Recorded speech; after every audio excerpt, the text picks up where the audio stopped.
This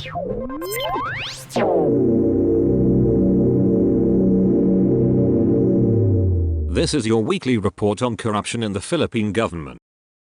The Sandigan on Friday found former Bukidnon lawmaker Candido Pancrudo Jr. and 2 others guilty of multiple counts of graft, malversation of public funds, and malversation of public funds via falsification of public documents. The case involved the disbursement of 36.9 million pesos worth of pork barrel funds for training and livelihood seminars that turned out to be ghost projects. Aside from Pancrudo, also found guilty by the court were former Technology and Resource Center Legislative Liaison Officer Maria Rosalinda Lacsamana and Farmer Business Development Corporation Representative Johan Edward Labe, voting 3-2. The court's Special Second Division ruled that the 3 are guilty of 8 counts of graft, 4 counts of malversation of public funds, and 4 counts of malversation of public funds via falsification of public documents. The 3 were charged for the release of Pancrudo's 36.9 million peso Priority Development Assistance Fund,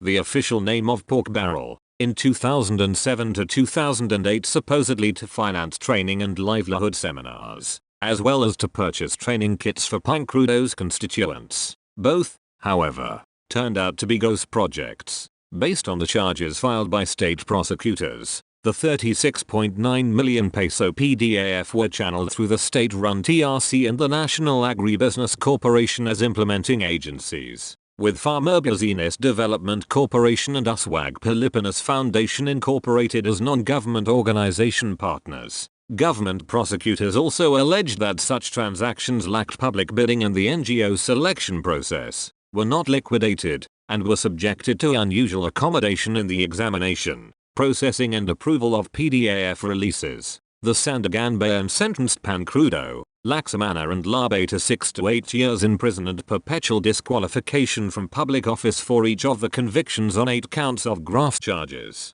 This jail time is on top of the 36.9 million pesos civil liability that the court imposed on Pancrudo, Lacsamana and Labe, payable to the Bureau of Treasury.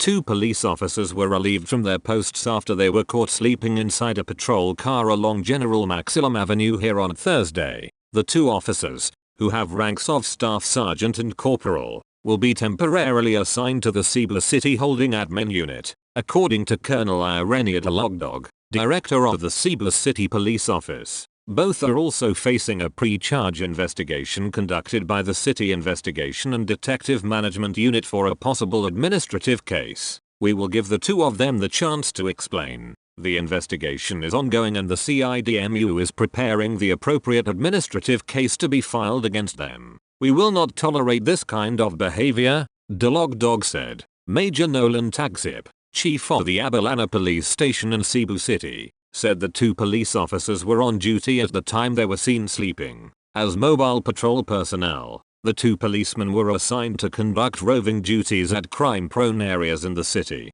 Tagsip said he was shocked to learn that at 6 a.m., a photo of the 2 policemen went viral on social media. We immediately relieved them pending the ongoing investigation. We will let them stay at the city headquarters and then we will file an administrative case against them per Napolcom 2016-002 Memorandum for Pre-Charge Investigation, he said. Dalogdog said sleeping while on duty is strictly prohibited by the Philippine National Police. He said violators will be suspended for 30 to 60 days.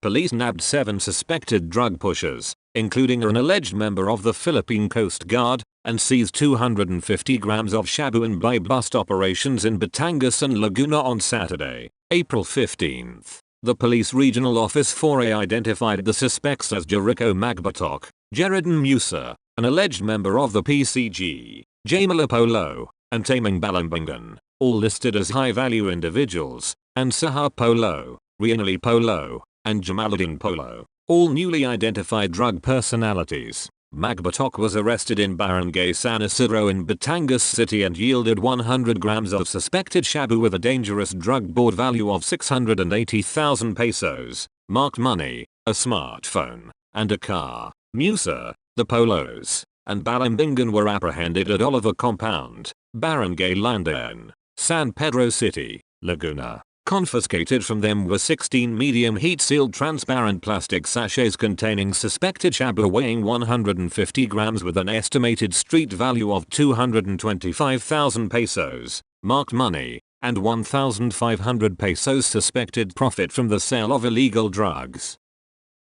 49 police officers were found liable for the alleged cover-up of irregularities committed by anti-drug operatives of the Philippine National Police in connection with the seizure of 990 kilograms of crystal meth, shabu, worth 6.7 billion pesos and the attempted pilfering of some of the confiscated drugs in October last year. In a memorandum from the Special Investigation Task Group 990 dated April 13, the 49 members of the PNP Drug Enforcement Group were found to have committed criminal and administrative liabilities. They were directed to surrender their firearms. The memo was signed by Police Major General Alizio Cruz, Director of the PNP Directorate for Investigation and Detective Management, and the head of the SITG 990. Cruz did not say how the task group arrived at its findings but said that he would elaborate on them at a press conference set for today. There we will lay down what the SITG have found out, our recommendations, and other things that we will do,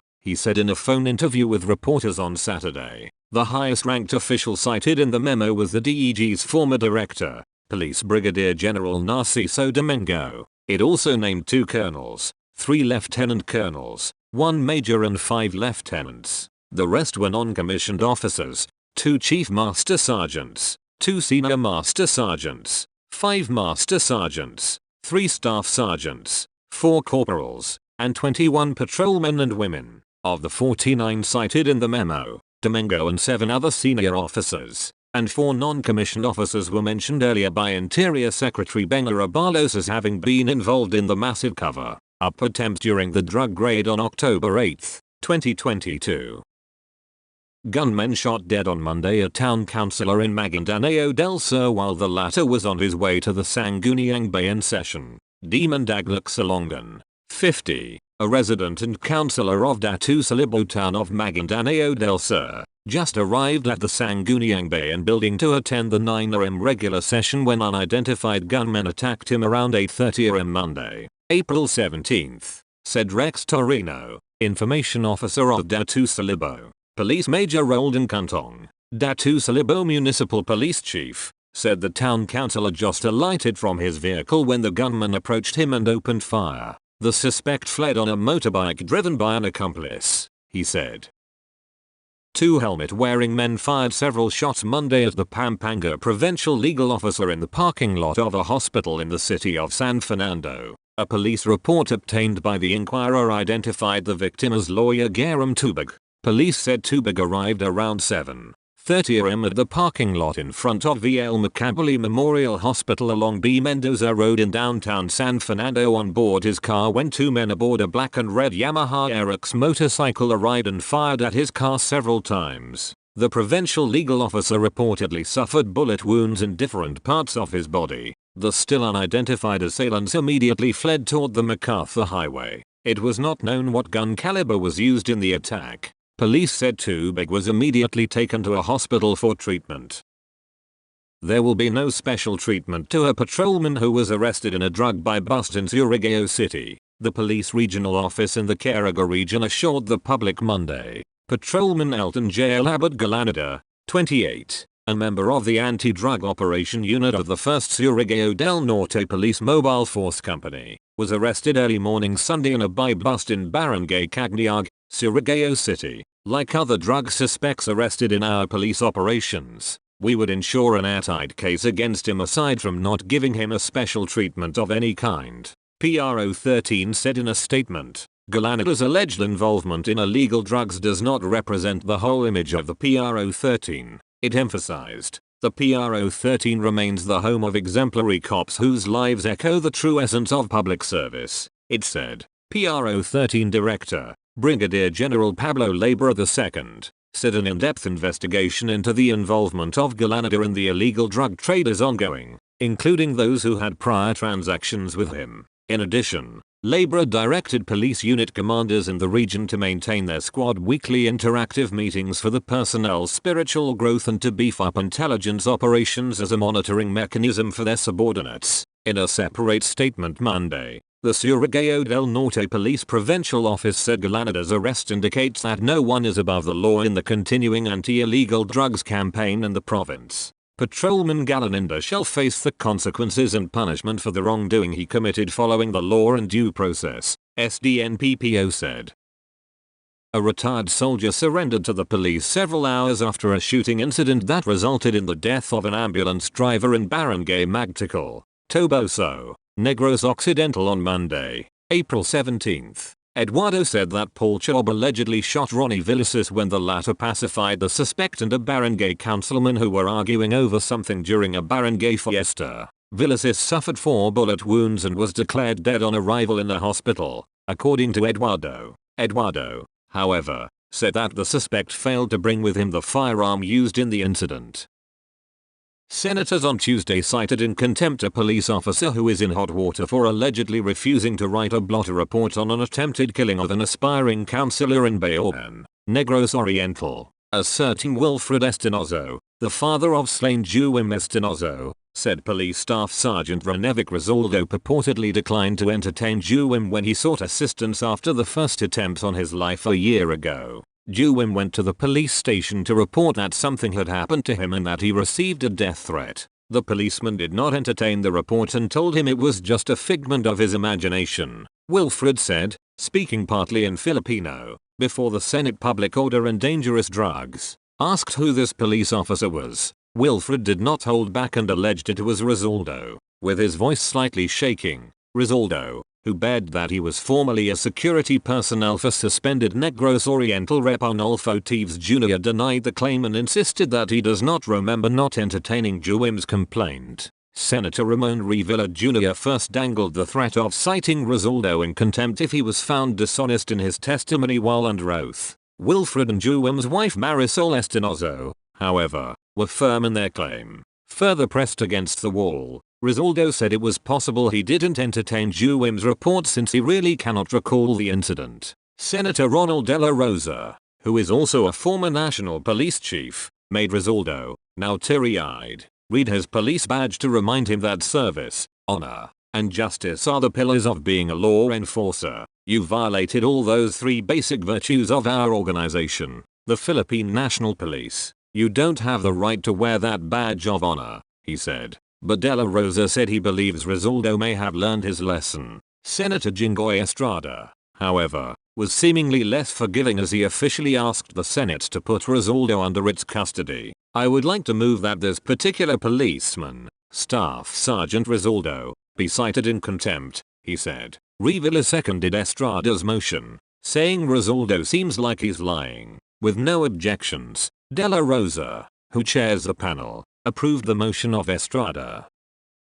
A police officer and 12 others were arrested during separate anti-drug operations in this town, the Philippine Drug Enforcement Agency in the Bangsamoro Autonomous Region in Muslim Mindanao said Thursday. Asnoy Salik, PDEA Maguindanao operations officer, said 2 drug dens were also dismantled during the series of operations Wednesday. In one of the operations, Salik said PDEA operatives caught Master Sergeant Serib Master of the BARMM police force and 7 other suspects during a 5 p.m. buy-bust at a drug den in Barangay Salimbao here. Salik identified those arrested with Master as Kasumi Quindapa, Esmail Macalbus, Sam Sandakan, Michael Campana, Jamil Macalimbal and Tato Maiden. One of the suspects managed to elude arrest, Salik said in a statement, referring to a certain Sahid Nutter who managed to escape after sensing the approaching lawmen. Seized from them were an undetermined amount of suspected shabu, a Glock pistol with ammunition, and shabu paraphernalia.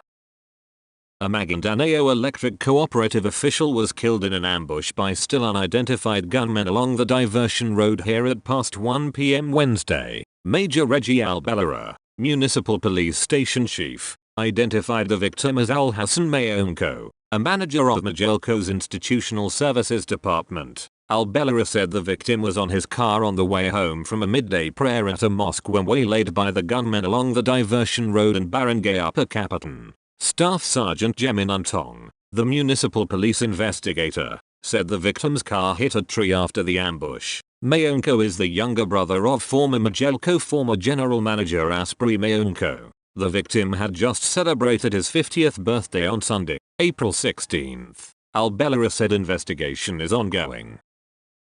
That's all for this week. I'll see you next week with more stories of corruption and foolishness within the Philippine government.